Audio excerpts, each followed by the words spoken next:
烟雨诛仙不存在还不知道呢。对万千世界的那些老，以为我是那个任人欺凌的暮云吗？唉，是也难怪学生在课堂上如此的连一重淬底境都算不上。这是腐花，和玲珑草很像。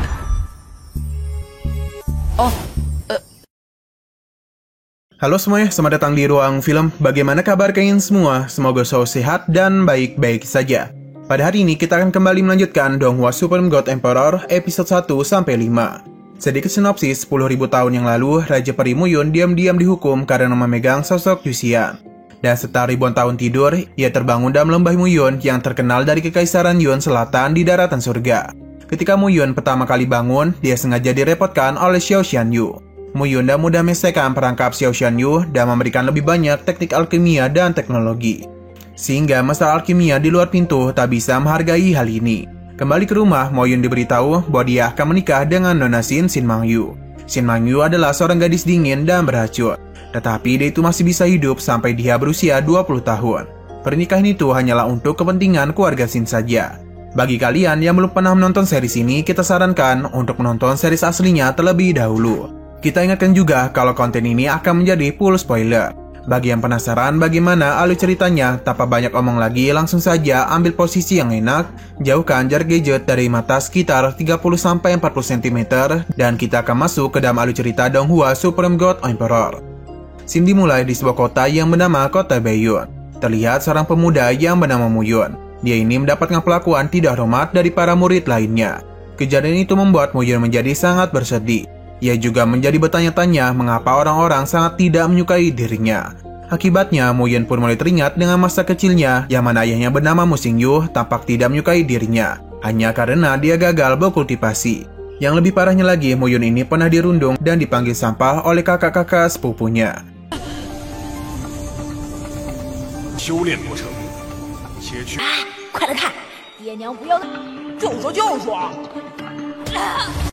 Simbali ke waktu 10.000 tahun yang lalu, yang mana dijelaskan bahwa Raja Peri tertinggi yang juga memiliki nama Muyun berkeliling dunia dan sebuah gulungan Yuxian.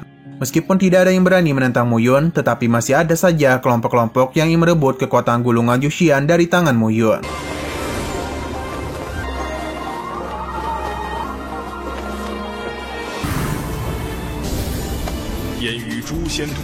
Agar gulungan Yuxian tidak jatuh ke tangan orang yang jahat, Muyun pun memutuskan untuk menghancurkan dirinya sendiri bersama dengan iblis jahat.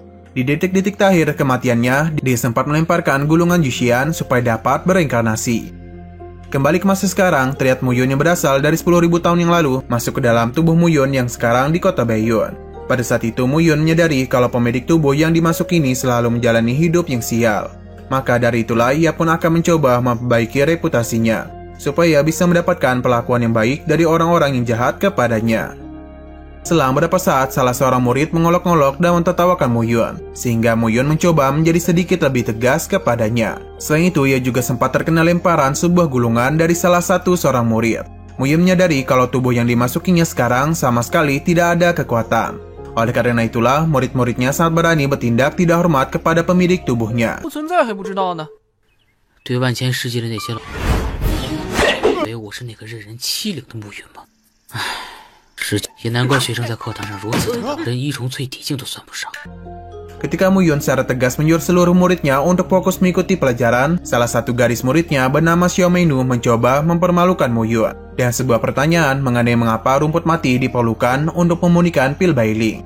Mendengar pertanyaan itu, Muyun sebagai Raja Peri yang sudah lama hidup menganggap pertanyaan itu terlalu mudah bagi dirinya.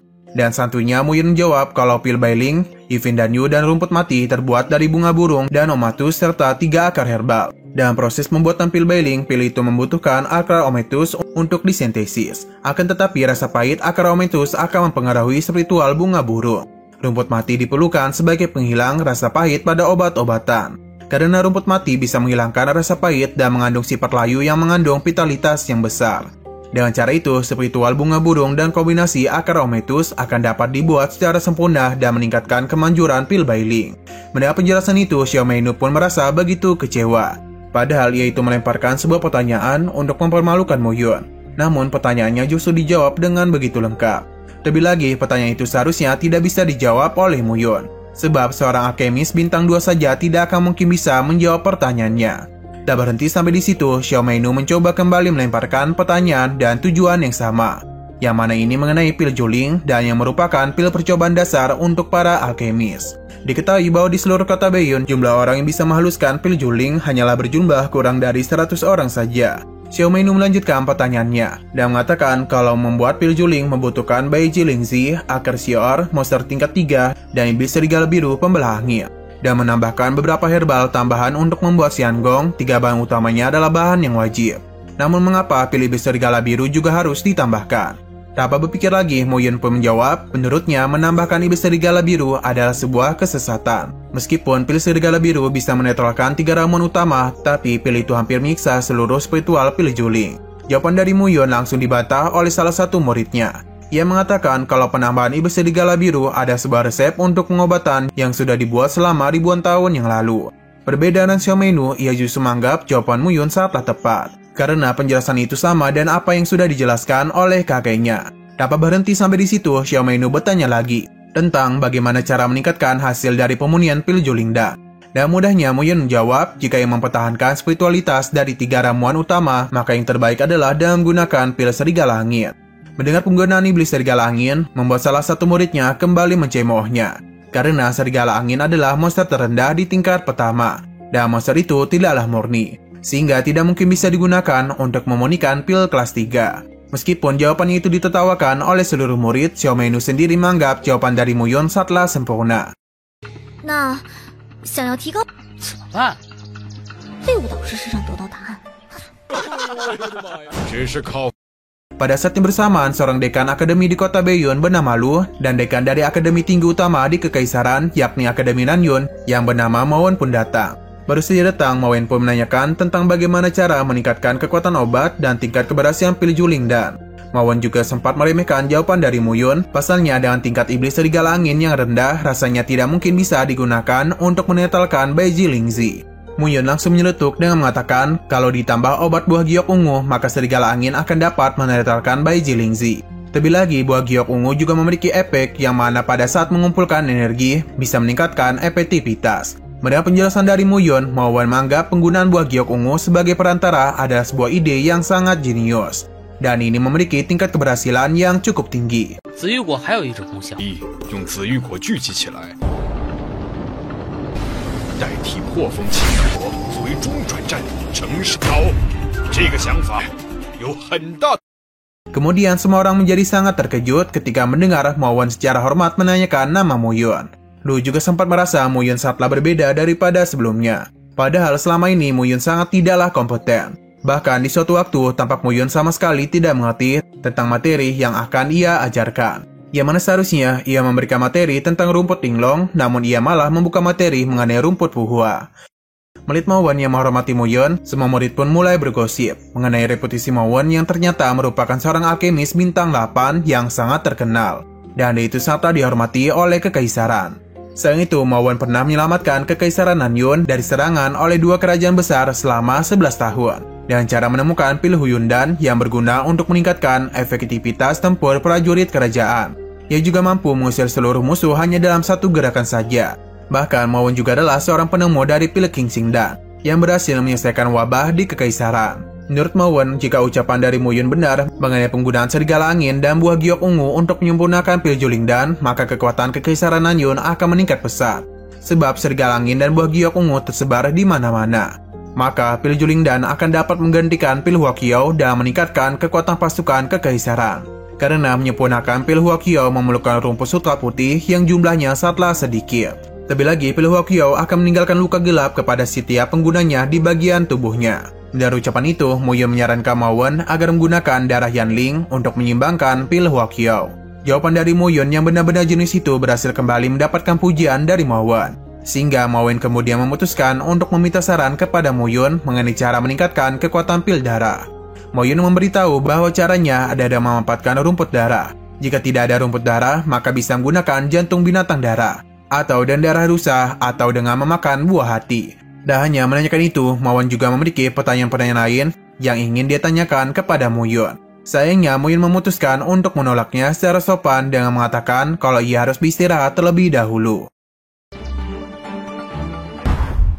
莫大师不……是了，你这小子还不耐烦了。老朽与穆导师一切如……愿意来你就来。 Pada saat pergi kembali ke kediamannya ke istana, Muyun tampak diikuti oleh Mawon dan Lu di sepanjang perjalanannya. Sampai di sana, Muyun secara tak sengaja bertemu dengan seorang kepala pelayan yang bernama Lao Xiu, yang menyuruh Muyun agar segera pergi ke ruangan tamu untuk menemui tetua. Melihat Lao Xiu, Muyun pun mulai teringat akan penindasan yang dilakukan oleh dia kepadanya.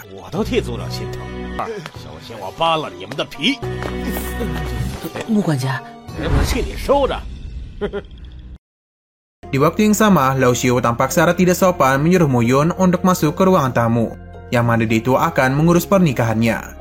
Pada waktu itu, Mawon merasa sedikit kecewa dengan perlakuan dari Lao Xiu yang lancang sebagai seorang pelayan kepada Muyun sebagai tuan mudanya. Usut punya usut, ternyata Muyun ini adalah seorang tuan muda dari keluarga Mu, yang sebentar lagi dia itu akan dinikahkan oleh ayahnya. Tak terima dengan perlakuan yang tidak sopan dari Lao Xiu, Muyun pun langsung saja memberikan tamparan kepadanya. Dia merasa percaya diri karena ia sudah mengetahui kalau Lao Xiu hanyalah seorang praktisi di tingkat 1 pengerasan tubuh.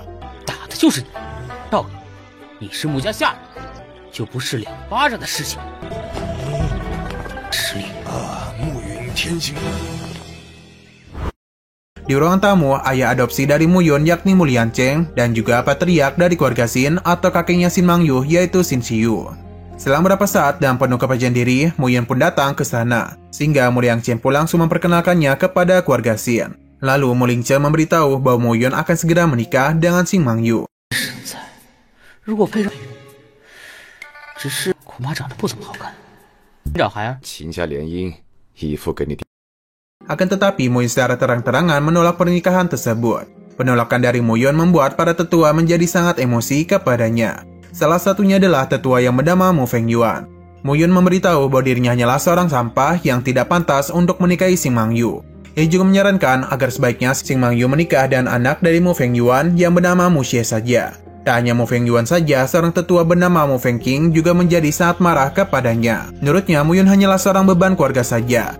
Lantas, Muyun pun langsung belak-belakan mengatakan kalau anak dari Mu Fengqing, Mulang dan Mu Yuan juga adalah beban keluarga kerajaan yang hanya makan dan minum saja. Dan mereka itu tidak memiliki kontribusi apapun ke keluarga Mu. Meskipun begitu, Mu Fengyuan tetap saja mencoba menjelek-jelekan Mu Yuan dan mengatakan kalau Mulang dan Mu Yuan ada seorang jenius tidak seperti Mu Yuan. Dan bersang lama datanglah Lao Xiu yang langsung mengadukan kepada para tetua tentang perbuatan Mu Yuan terhadap dirinya. Mengetahui hal tersebut, Mu Fengqing menjadi sangat emosi kepada Mu Yuan. Ia menjelaskan bahwa Mu Yuan seharusnya tidak bertindak kasar kepada Lao Xiu, karena Lao Xiu telah menjadi kepala pelayan keluargamu selama lebih dari 20 tahun dan sangatlah setia. Meskipun begitu, Mu Yuan memberitahu kalau Lao Xiu telah menghina dan membentak dirinya sebagai seorang tuan muda, sehingga memang sudah seharusnya Lao Xiu mendapatkan hukuman dengan cara memukulnya. Kemudian Mu Yuan memberitahu Mu Lianchen bahwa bagaimanapun juga ia tidak akan menikah dengan Xin Mangyu. Ucapan dari Mu Yuan membuat Mu Fengyu merasa muak, bahkan ia juga sempat mencoba untuk menampar Mu Yuan.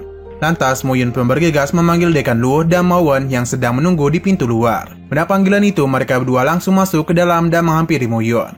Lalu Dekan Lu tampak merasa sedikit kesal dengan Mu Yuan, karena Mu Yuan menyeret dirinya ke dalam masalah keluarga Mu. Ketika yang duduk, Mawon sebagai atasan dari Dekan Lu justru menyuruh Dekan Lu untuk duduk di kursi, sedangkan dirinya malah berdiri di samping Dekan Lu. 今日不请自来，还扛不住就把我搬出来。 Setelah Dekan Lu duduk, Mu Fengyuan pun langsung mendekati Dekan Lu. Dan penuh hormat, Mu Fengyuan memberitahu kalau Mu Yuan telah melanggar perintah keluarga, sehingga ia meminta secara pribadi kepada Dekan Lu agar mendidik Mu Yuan lebih keras. Mendapat permintaan itu, Dekan Lu merasa enggan menurutinya, sebab Mu Yuan adalah orang yang disukai oleh Mawon. Jika Dekan Lu menuruti permintaan Mu Fengyuan, maka dirinya akan berada dalam masalah. Lantas, dengan penuh kebijaksanaan, Dekan Lu pun memutuskan untuk mencoba membela Mu Yuan. Selain itu, pembelaan dari Dekan Lu juga mendapatkan pembenaran dari Mu Lianchen. Akan tetapi, pembenaran dari Mu Lianchen langsung dibantah oleh Mu Fengqing. Menurutnya, Mu Yuan adalah beban keluarga yang tidak pernah memberikan kontribusi apapun. Terlebih lagi, Mu Yuan juga sangat berani memukul Lao Xia. Maka dari itu, Mu Fengqing pun menyarankan agar Mu Yuan dihukum dengan cara dicambuk di depan umum. Mendengar ucapannya, Mawon langsung mencoba mengingatkan Mu Fengqing sebagai tetua yang tidak bijaksana. Ia juga memberikan pembelaan kepada Mu Yuan. 老管家对暮云不敬，就把罪过算在暮云2巴掌。老夫还是不分青红皂白。Tak terima dengan perkataan Mawan, Mu Fengqing merasa tersinggung. Ia pun mencoba mengingatkan Mawan agar tidak ikut campur dalam masalah keluarganya. Hingga dia pun mencoba mengusir Mawan. Di sini Mu Fengqing sama sekali tak tahu kalau sekarang ia sedang berbicara dengan Mawan yang merupakan wakil dekan di Akademi Tertinggi Kekaisaran. Merasa kesal dengan ucapan dari Mu Fengqing, Dekan Lu menjadi sangat emosi kepada Mu Fengqing. 还妄图非议可知道便是放肆。陆院长，这个 Ia pun mengingatkan agar Mu Fengqing tidak bertindak kasar kepada Mawan. Setelah mengetahui kalau orang yang ingin diusirnya adalah Mawan, Mu Fengqing pun langsung bersujud kepadanya dan memohon maaf kepadanya. Selain itu, Mu Fengqing juga meminta Mu Yun untuk membantunya meminta maaf kepada Mawan. Namun permintaan itu langsung ditolak mentah-mentah oleh Mu Yun. 是莫大师，实在是……老头子可承受不住您的。哎呦，义父， Setelah itu, Mo Yun bergegas berpamitan kepada mereka semua, karena dia itu harus menyambut Dekan Lu dan Mawan sebagai tamunya. Sebelum pergi keluar, Dekan Lu memberitahu Mu Liangchen kalau Akademi Kota Baiyun tidak akan berani merekrut Mu Fengqing dan Mu Feiyuan sebagai bagian dari Akademi, sebab pelakuan mereka berdua sudah menyinggung perasaan Mawan. Nah, sayang sekali episodenya harus bersambung di sini dulu. Oke, sekian dulu pada video kali ini. Untuk video selanjutnya akan segera hadir. Jadi bagi kalian yang mengikuti series ini, langsung saja klik subscribe dan aktifkan loncengnya. Terima kasih yang sudah menonton video sampai habis. Jika kalian suka pada video ini, klik like dan share ke teman-teman kalian tentang channel ini. Dan ditunggu aja kelanjutannya. Oke, sampai jumpa di video selanjutnya.